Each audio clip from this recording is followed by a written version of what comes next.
Hello everyone, आज date है 21 फरवरी और द हिंदू न्यूज एनालिसिस में आपका स्वागत है। इस वीडियो में हम द हिंदू की इंपॉर्टेंट न्यूज को प्रीलिम्स और मेंस के पर्सपेक्टिव से डिस्कस करेंगे। इस न्यूज़पेपर की पीडीएफ का लिंक नीचे डिस्क्रिप्शन में दिया हुआ है या फिर आप direct Telegram channel volcano IAS academy को सर्च करके वहां से भी पीडीएफ को डाउनलोड कर सकते हो।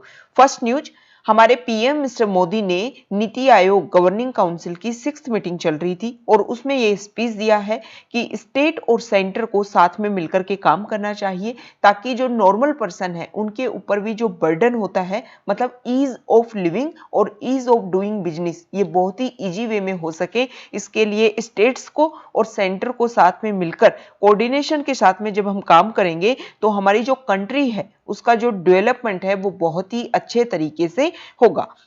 ये जो नीति आयोग गवर्निंग काउंसिल की मीटिंग चल रही थी उसमें 26 स्टेट के सीएम ने, 3 जो यूटी हैं उनके लेफ्टिनेंट गवर्नर ने और 2 एडमिनिस्ट्रेटर ने इस मीटिंग को अटेंड किया था। इसके अलावा union minister, special invitees and NITI Aayog officials, ये सब इस मीटिंग में मौजूद थे। पंजाब, गुजरात, वेस्ट बंगाल, तेलंगाना, ये जो स्टेट है इनके सीएम ने इस मीटिंग को अटेंड नहीं किया। तो यहां पर जो स्ट्रेस दिया गया था पीएम के द्वारा वो दिया गया है ईज ऑफ लिविंग के ऊपर और ईज ऑफ डूइंग बिजनेस को प्रमोट करना है और जो सिटीजन्स हैं उनके ऊपर बर्डन को, जो कॉम्प्लेक्सिटी का जो बर्डन है उसको रिड्यूस करने के लिए काम करना है स्टेट्स को, ऐसा पीएम के द्वारा गाइडलाइंस दी गई हैं। इसके अलावा नीति आयोग की जो मीटिंग थी उसमें 6 की इश्यूज, मतलब जो उनका एजेंडा है उसके ऊपर 6 की इश्यूज को डिस्कस किया गया कि इनके ऊपर आगे आने वाले समय में काम किया जाएगा।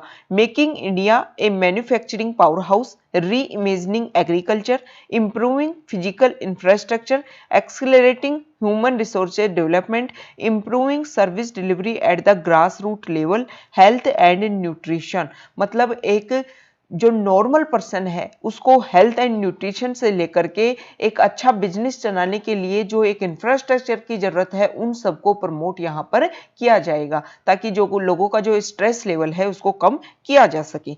जब पूछा गया कि क्या फार्म लॉस की भी बात हुई थी क्या नीति आयोग की इस मीटिंग में, तो राजीव कुमार जो वाइस चेयरमैन है नीति आयोग के, उन्होंने एक प्रेस कॉन्फ्रेंस में बोला कि देखो सारे जो सीएम आए थे उन्होंने एग्रीकल्चर की बात की लेकिन फार्म लॉस से रिलेटेड यहाँ पर कुछ भी डिस्कस ज्यादा नहीं हो पाया।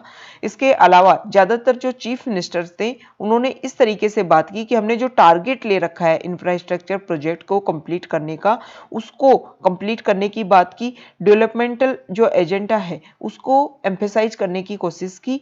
एग्रीकल्चर के बारे में बात की, डेवलपमेंट के बारे में बात की, लेकिन farm laws, specially farm laws के बारे में कुछ बात नहीं हो पाई। ठीक है, देखो अब हम नीति आयोग क्या है उसके बारे में देख लेते हैं। नीति आयोग 1 जनवरी 2015 को नीति आयोग को प्लानिंग कमीशन जो हमारे इंडिपेंडेंस के समय से हमारे यहाँ पर था, थिंक टैंक था, जो हमारी जो भी प्लानिंग होने वाली थी देश के लिए उसके लिए काम करता था, उसको स्क्रैप करके 1 जनवरी 2015 को नीति आयोग बनाया गया। ठीक है, जो प्लानिंग कमीशन है वो टॉप टू बॉटम अप्रोच को फॉलो करता था लेकिन NITI Aayog bottom up approach को फॉलो करता है। ठीक है, नेक्स्ट न्यूज कोविड-19 से रिलेटेड है। सितंबर 2020 की बात करें तब से मिड सितंबर 2020 से हमारे इंडिया में कोविड-19 के जो केसेज हैं वो कम होते दिख रहे थे, लेकिन अब महाराष्ट्र और पंजाब जो स्टेट हैं वहां पर दोबारा से केसेज की जो संख्या है वो बढ़ गई है। यहाँ पर इंडिया, महाराष्ट्र और पंजाब तीनों के लिए ग्राफ दे रखे हैं और यहाँ जनवरी मतलब 2021 की बात कर रखी है, 13 जनवरी, 28 जनवरी, 12 फरवरी, तीनों का वो डेट दे रखी है, इधर डाटा दे रखे कि कितने केस आए हैं। यहां देखो पहले बहुत ज्यादा केस थे, धीरे धीरे कम होते जा रहे थे। ठीक है, 28 फरवरी को, 12 फरवरी को बिल्कुल लोवेस्ट थे लेकिन उसके बाद में रेगुलर क्या हुआ है, इंक्रीज हुआ है। ठीक है, ऐसा ही महाराष्ट्र में है, महाराष्ट्र में रेगुलर कम होता जा रहा था लेकिन अब दोबारा से एकदम से इंक्रीज हुए हैं। ठीक है, ये पंजाब का है।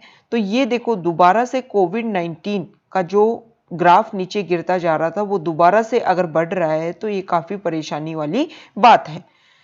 नेक्स्ट न्यूज है, देखो 15 जनवरी को जो हमारी मिनिस्ट्री ऑफ एजुकेशन है उन्होंने क्या किया, जनवरी में उन्होंने एक गाइडलाइन जारी की कि जो भी वेबिनार हो रहे हैं, जो भी मीटिंग्स होती हैं, अगर उनमें security of Indian state, border, north east state, J&K और इसके अलावा और भी जो इश्यू जो इंडिया की इंटरनल मैटर्स से रिलेटेड है, अगर उनके बारे में डिस्कशन किया जाता है तो उनको गवर्न किया जाएगा, उनके ऊपर ध्यान रखा जाएगा।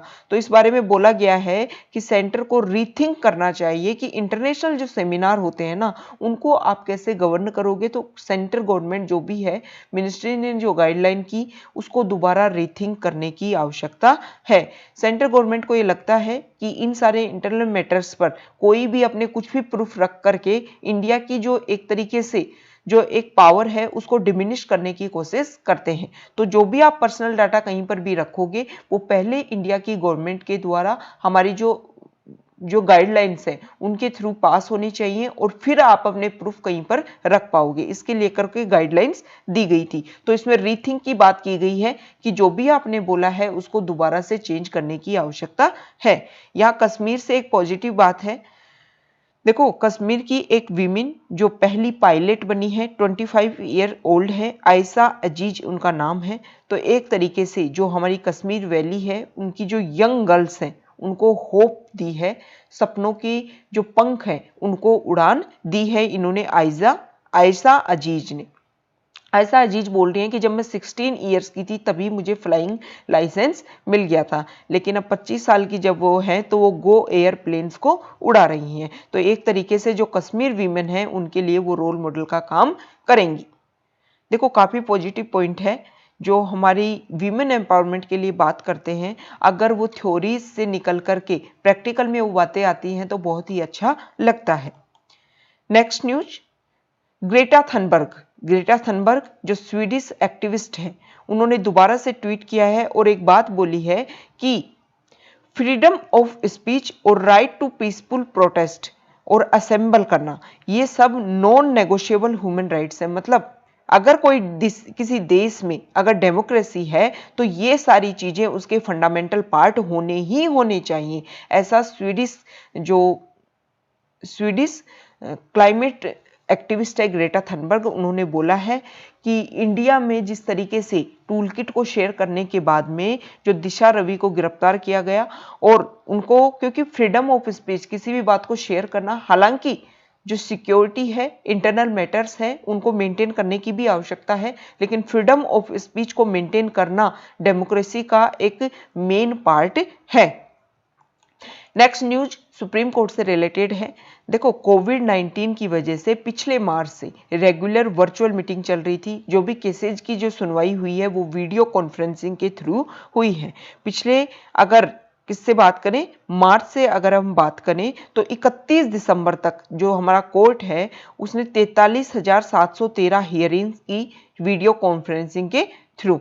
ठीक है, जो कोर्ट की 1998 बेंचेज, ठीक है, उन्होंने इतनी सारी हियरिंग्स वीडियो कॉन्फ्रेंसिंग के थ्रू की हैं। और अब दोबारा से बोला गया है कि जो हमारे CJI हैं, चीफ जस्टिस ऑफ इंडिया, उनके ऊपर लास्ट बर्डन है कि वो डिक्लेयर अगर करेंगे तो दोबारा से फिजिकल हियरिंग्स सुप्रीम कोर्ट में स्टार्ट हो जाएंगी। नेक्स्ट न्यूज है, देखो, एक प्ली साइन हुई थी, एक पिटीशन डाली गई थी और उसमें बोला गया था कि कोई स्टूडेंट जिसको MBBS के लिए जब एडमिशन लेना था तो जो कॉलेज है उन्होंने बोला कि आपने अपने प्रॉपर डाटा जो भी हैं कि 12th में जो आपकी जो भी एजुकेशन है उनके प्रॉपर डाटा सबमिट नहीं किए हैं। कोर्ट में केस गया तो सुप्रीम कोर्ट ने बोला है कि देखो, MBBS बनने के लिए जो बायोलॉजी की नॉलेज और इंग्लिश लैंग्वेज की जो प्रैक्टिकल नॉलेज होना बहुत ही ज़्यादा जरूरी है MBBS एडमिशन के लिए। अगर आप किसी और लैंग्वेज में किसी और मतलब सब्जेक्ट में आपने 12th किया है, +2 पास किया है, तो आप MBBS में एडमिशन नहीं ले सकते। नेक्स्ट न्यूज चामोली से रिलेटेड है। उत्तराखंड में जो क्राइसिस आया, एक ट्रेजेडी हुई, उसमें जो डेथ्स हुई हैं उनकी संख्या 65 पहुंच चुकी है। देखो, वहां पर ग्लेशियर बस्ट होने की वजह से उत्तराखंड में क्या हुआ था, वहां के जो रैनी विलेज है जहाँ पर धौली गंगा और ऋषि गंगा रिवर आकर के कन्फ्लुएंस होती है, उस एरिया में पानी का लेवल एकदम से बढ़ गया। उसकी वजह से वहाँ पर हाइड्रो पावर प्रोजेक्ट जो चल रहे थे उसमें बहुत सारे लोग, जो टनल बन रही थी एनटीपीसी की, उसी में फंस गए और उनकी डेथ हो गई।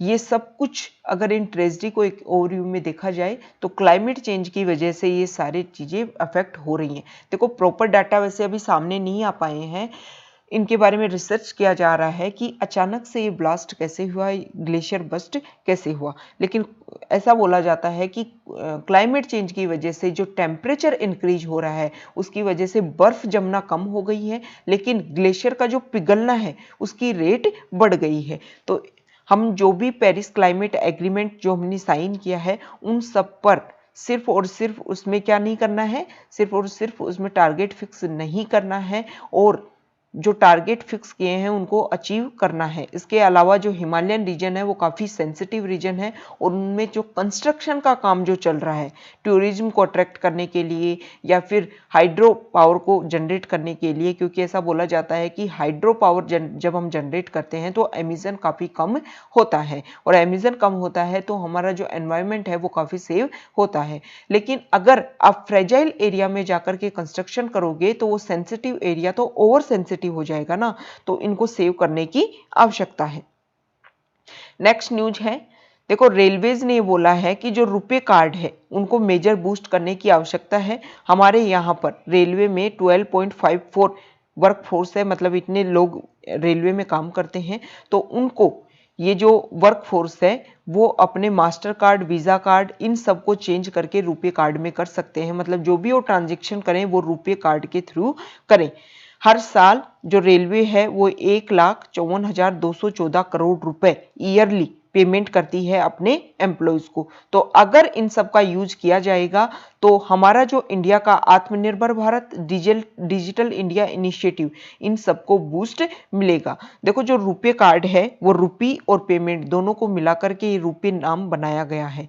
National payments corporation of India का एक प्रोडक्ट है और इसमें कोशिश की गई थी कि इंडिया का जो खुद का एक पेमेंट सिस्टम इंक्रीज किया जाए और पहली बार India first of its kind global card payment with wide acceptance across ATM, e commerce platform and POS machines. और अब जो रेलवेज है उसने भी एक तरीके से अपनी सहमति दिखाई है कि हम चाहते हैं कि रुपे कार्ड को क्या दिया जाए, इन्वॉल्वमेंट किया जाए। नेक्स्ट न्यूज LAC से रिलेटेड है, लाइन ऑफ एक्चुअल कंट्रोल, जहां पर डिसएंगेजमेंट प्रोसीजर चल रहा है। जो पेंगोंग लेक है उसमें डिसएंगेजमेंट प्रोसीजर कंप्लीट हो चुका है, लेकिन अब जो नेक्स्ट लेवल की मीटिंग चल रही है 10th लेवल की, और उसमें डिस्कस किया जाएगा जो और एरिया है जैसे गोगरा पोस्ट है, इसके अलावा जो गालवान वैली है, इन सब में भी हमारे जो प्रॉब्लम्स चल रही है इंडिया और चाइना के बीच में, तो उसमें डिसएंगेजमेंट प्रोसीजर कैसे होगा। देखो पहले भी जो बहुत सारे क्रिटिक्स हैं वो इसको लेकर के अपने क्रिटिसिज्म कर चुके हैं कि इंडिया के पास में जब आप पेंगोंग लेक के ऊपर आपने डिसएंगेजमेंट प्रोसीजर चलाया तो उसमें आपके पास में एक प्लस पॉइंट था। प्लस पॉइंट क्या था कि पेंगोंग लेक है उसका नर्दन वाले पार्ट पे चाइना ने कब्जा कर रखा था और सर्दन वाले पार्ट पे किसने कब्जा कर लिया था, चाइना को काउंटर करने के लिए इंडिया ने। तो आपके पास में एक पॉइंट था, वहां पर आप अपनी बात रख सकते थे। लेकिन अगर आप नॉर्मल बात करोगे, अगर आप और किसी पॉइंट पर आप चाइना को बोलोगे कि आप पीछे हटो, जो अप्रैल 2020 से पहले की अपनी पोजीशन थी उस पर वापस जाओ, तो चाइना मना कर देगा। चाइना बोलेगा कि ये सब कुछ जो मैंने किया है ना वो बाद में नहीं किया है, ये सारे जो इंफ्रास्ट्रक्चर है वो तो मैंने बहुत पहले से बना रखे थे ना, तो पीछे जाने की तो कोई बात ही पैदा नहीं है। तो इसमें इसको लेकर के जो क्रिटिक्स है उन्होंने अपनी बात बोली है कि इंडिया को इस डिसएंगेजमेंट प्रोसीजर में पहले हर सेक्टर पर चाइना को पीछे करवाना चाहिए था और फिर खुद पीछे होना चाहिए था। ठीक है, नेक्स्ट न्यूज है, यहां देखिए, देखो म्यांमार से रिलेटेड न्यूज है। म्यांमार में मिलिट्री रूल आ गया है, वहां डेमोक्रेसी रूल को टर्न कर दिया गया। वहां आंग सान सू की जो पार्टी का रूल चल रहा था 2015 से, और दोबारा जब वहां पर आंग सान सू की पार्टी को जनरल इलेक्शन में जीत हासिल हुई तो आर्मी ये चाहती थी कि उनको एक इम्पोर्टेंट पोस्ट मिले और वहाँ का जो रूल है वो उनके अकॉर्डिंग चले। जब उनको लगा कि दोबारा से डेमोक्रेसी की जीत हुई तो उन्होंने जबरदस्ती सारा जो रूल है उसको ओवरटर्न करके वहाँ पर सब कुछ आर्मी के हाथों में दोबारा से ले लिया। देखो म्यांमार में जो आर्मी का रूल है ना वो कोई नई बात नहीं है, पहले भी बहुत लंबे समय तक वहाँ पर आर्मी का रूल रहा हुआ है। वहाँ तो अगर इंपॉर्टेंट बात करें, कॉन्स्टिट्यूशन जो है ना जिसके बारे में वहाँ बार बार बात की जाती, वो कॉन्स्टिट्यूशन खुद आर्मी के द्वारा बनाया गया है। इसीलिए तो वहाँ की जो संसद होती है उसमें इंपॉर्टेंट पोस्ट दी गई है, इंपॉर्टेंट सीट निर्धारित की गई है आर्मी के लिए कि आर्मी को कभी भी टर्न नहीं किया जा सकता वहां से। तो जो अगर जब तक वहां का जो कॉन्स्टिट्यूशन जब तक डेमोक्रेसी के हिसाब से नहीं चेंज किया जाएगा तो वहां पर जो आर्मी रूल है वो बार बार इसी तरीके से आता रहेगा। ठीक है, देखो जो म्यांमार है वो बिल्कुल हमारा नेबरिंग कंट्रीज है, हमारा जो नॉर्थ ईस्ट है उससे बॉर्डर शेयर होती है म्यांमार की। रोहिंग्याज का जो इश्यूज है उसके ऊपर भी काफी बातचीत होती है इंडिया और म्यांमार की।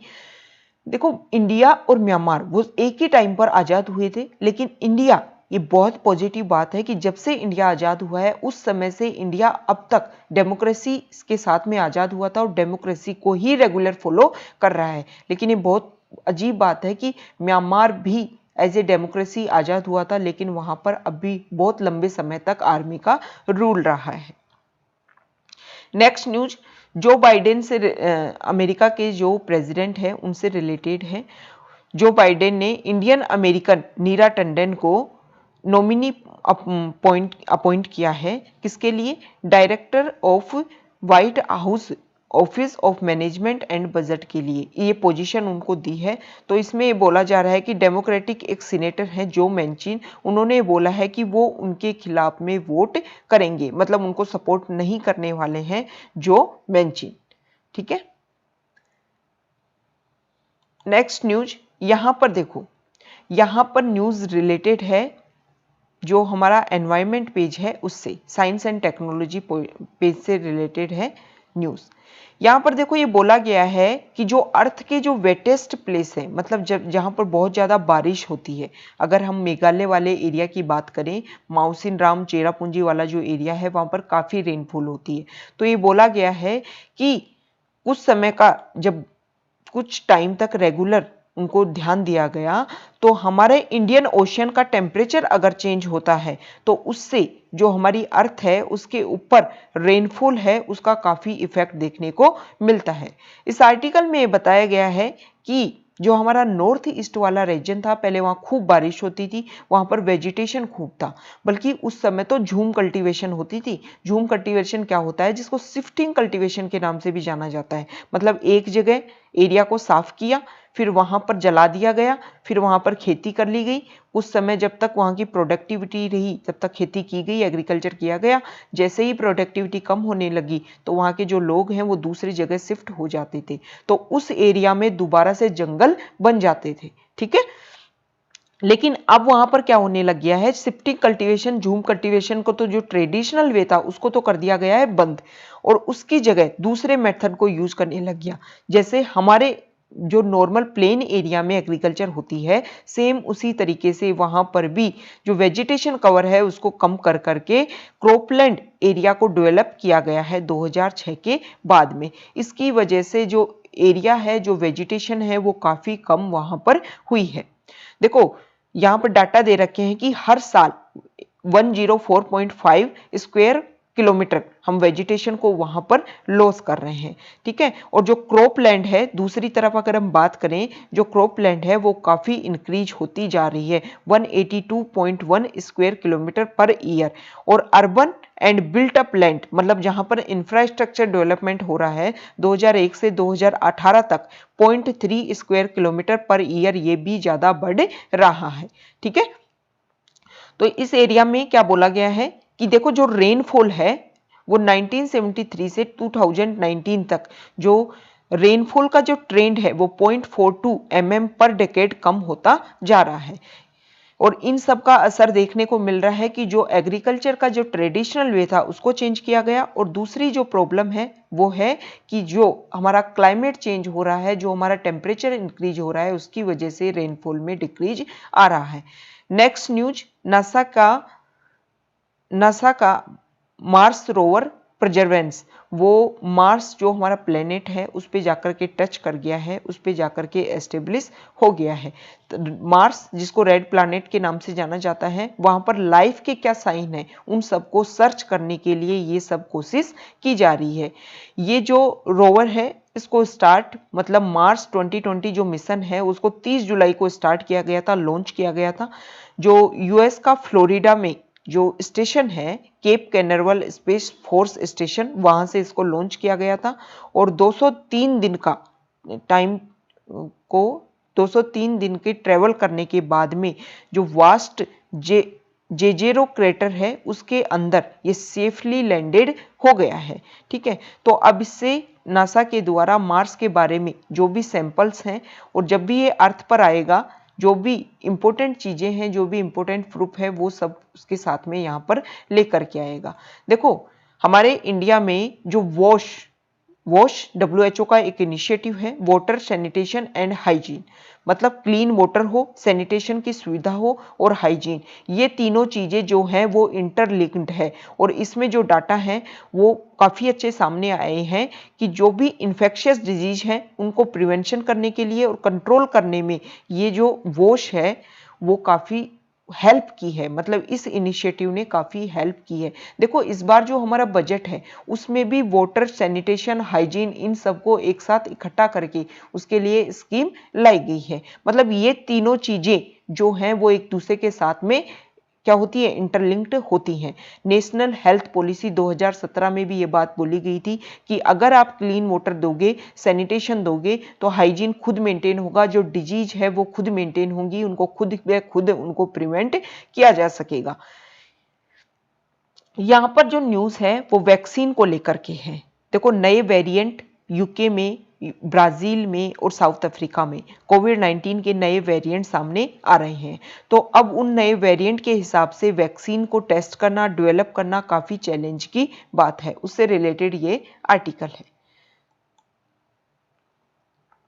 नेक्स्ट जो आर्टिकल है वो देखो कोविड-19 की वजह से जो प्रॉब्लम्स हो रही हैं और जो मतलब एक देश से दूसरे देश में जो आवागमन में जो परेशानी हो रही थी वो दोबारा से स्टार्ट कर दिया गया है। एयर ट्रेवल रूल्स, मतलब दोबारा से एयर ट्रेवलिंग को स्टार्ट कर दिया गया है, लेकिन नए रूल्स इसमें क्या किए गए हैं, शामिल किए गए हैं कि सार्स CO2 का जो नया स्ट्रेन इमर्ज होकर के आया है उसको इंडिया में दोबारा से फैलने से रोका जा सके। इसीलिए जो इंटरनेशनल फ्लाइट हैं उन सब के लिए नई गाइडलाइंस होनी चाहिए ताकि इन सबको इंडिया में आने से रोका जा सके। ऐसा नहीं है कि इंडिया में इनके जो नया म्यूटेंट आए हैं उनके स्ट्रेन इंडिया में नहीं देखने को मिले। यूके के भी, ब्राजील, साउथ अफ्रीका से रिलेटेड जो भी म्यूटेंट हैं वो सब इंडिया में देखने को मिल गए हैं। उन सब से रिलेटेड जो केसेज हैं वो इंडिया में सामने आए। हालांकि जो केसेज की संख्या है वो ज़्यादा नहीं है,